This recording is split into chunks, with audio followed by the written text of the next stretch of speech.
నమస్తేనా. నమస్తే అన్న. ఏం చేస్తుంటాను? నేను ఫ్యాక్టరీలో పనిచేస్తాను. ఫ్యాక్టరీలో పనిచేస్తావా? ఓకే, ఇప్పుడు గతంలో బీఆర్ఎస్ ప్రభుత్వం ఉండే, బీఆర్ఎస్ ప్రభుత్వం ప్రస్తుతం పోయింది, కాంగ్రెస్ వచ్చింది, 125 రోజులు దాటుతుంది. ఏమైనా మార్పు కనిపిస్తుందా అన్న? ఏం మార్పు లేదు, ఇక ఇదే మార్పు. అంటే యువతను ఆదుకుంటా అని చెప్పేసి అన్నాడు కదా. మస్తు ఆదుకుంటున్నా, అలా ఆదుకుంటున్నా, మైన్స్లో ఆదుకుంటున్నా. వైన్స్లలో మరి యువత ఏమి ఉద్యోగాలు లేవు, ఏం లేవు. రోడ్డు మీద తిరుగుడు, బైక్ల మీద ఇట్లా తిరుగుడు, ఏం లేదు. ఏం లేదా? జీరో.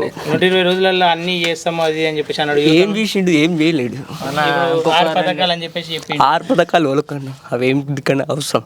ఉచిత బస్సు మహిళలకు అవి ఇచ్చే వేస్ట్ అన్న, అవి వేస్ట్ అన్న, వేస్ట్ స్కీమ్ ఇచ్చాడుంటే లేడీస్కి ఫ్రీ బస్ అని పెట్టినావు. ఎందుకు పెట్టినావు రా బాయ్? ఏం ఫైదా నీకు దాంతో? ఏం ఫైదా రా బాయ్ నీకు? ఏం ఫైదా లేదు. టికెట్ బస్ రేట్ తగ్గించేడుతుండే నువ్వు, లేకపోతే ఇంకో వేరే ఇంకో స్కీమ్ పెట్టేడుండే.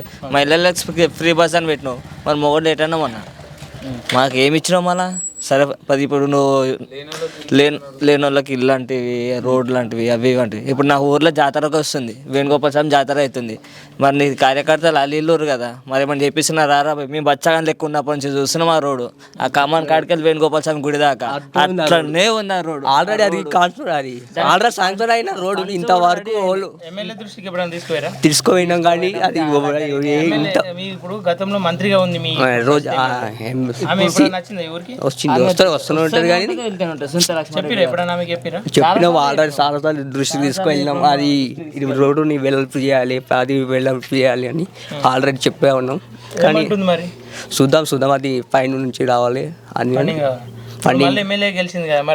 ఇప్పుడు ఎమ్మెల్యేగా గెలిచుట్లా ఆమెకి ఏమంటే ప్రెజర్ అయిపోయింది అన్న. ఎందుకంటే ఫస్ట్ కాంగ్రెస్ లో ఉండి బీఆర్ఎస్ లోకి వచ్చి ఎమ్మెల్యే అయింది. ఇప్పుడు ఏదైనా ఫండ్స్ కూడా ఏదైనా కావాలి అని మీ మా ఊరి తరఫు నుంచి అడగాలంటే కాంగ్రెస్ దగ్గర ఎమ్మెల్యే వాళ్ళు, ఇప్పుడు సీఎం వాళ్ళు కాంగ్రెస్ ప్రభుత్వం సీఎం రేవంత్ రెడ్డి దగ్గరకు పోవాలి. వాడు ఏమంటాడు? ఇప్పుడు నువ్వు ఇల్లు ఉన్నదానివే నువ్వు అందులోకి పోయినా, ఇప్పుడు నీకు చెక్ రిలీజ్ కావాలన్నా ఏదైనా కావాలన్నా, ఇప్పుడు నీకు నీ అవసరానికి ఇప్పుడు నా దగ్గరకు వచ్చినావా అన్నట్టు మాట్లాడతాడు. అటు ఆయన దగ్గరకు పోలేదు, ఇటు మా దగ్గరికి రాలేదు, మాకేం చెప్పలేదు. ఏం పార్లమెంట్ ఎన్నికలు వస్తున్నాయి కదా, పార్లమెంట్ ఎన్నికలలో ఎట్లుంటుంది మూవ్మెంట్, ఎట్లా ఉండబోతుంది, ఏ పార్టీ గెలుస్తుంది?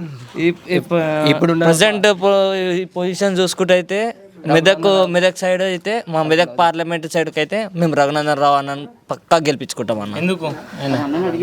అన్న తెలుసు, అన్న తెలుసు, మాకు తెలిసిన వ్యక్తి ఆల్రెడీ. రఘునందన్ రావు పవన్ కళ్యాణ్ తోని క్లోజ్ అప్ ఉంటాడు.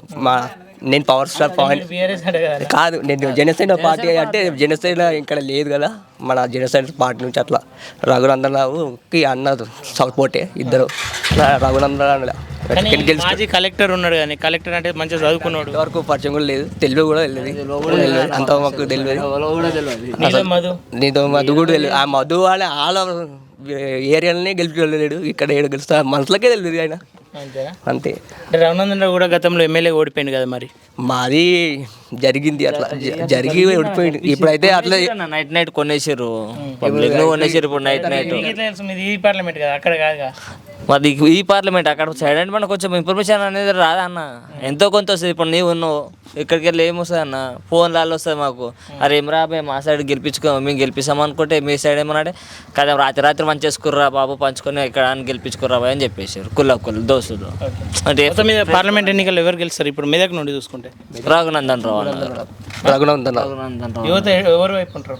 యువత మొత్తం బీజేపీ. కానీ వెంకటరామరెడ్డి ఏమంటున్నా అంటే, నేను యువత కోసం ఒక ట్రస్ట్ ఏర్పాటు చేస్తున్నా, 100 కోట్లు పెట్టి నన్ను గెలిపియండి, మీకు ఆ ట్రస్ట్ ద్వారా మీకు ఉద్యోగాలు కల్పిస్తా అంటున్నాను. ట్రస్ట్కి వచ్చే ఫండ్స్ మొత్తం పోతే చాలన్న, గంతే. ఇవ్వకపోతే చాలు. ఆ ట్రస్ట్లో ఉన్నాయి, ఈ ట్రస్ట్లో వస్తాయి, ఇవి వస్తాయి. ఏ నమ్మకాలు మాకు ఉద్యోగాలే లేవన్న. లవడాలంట ఏనేనో కంపెనీలలో పోయి 300, 400 కూలి వేసుకొని వస్తున్నాం మేము తెలుసా. ఇప్పుడు మళ్ళీ 2 నెలల డ్యూటీకి పోవాలి, మళ్ళీ స్టార్ట్ డ్యూటీ కోసం వెయిట్. అట్లా యుద్ధాలు ఏం లేవు. ఓకేనా? Thank you. Thank you.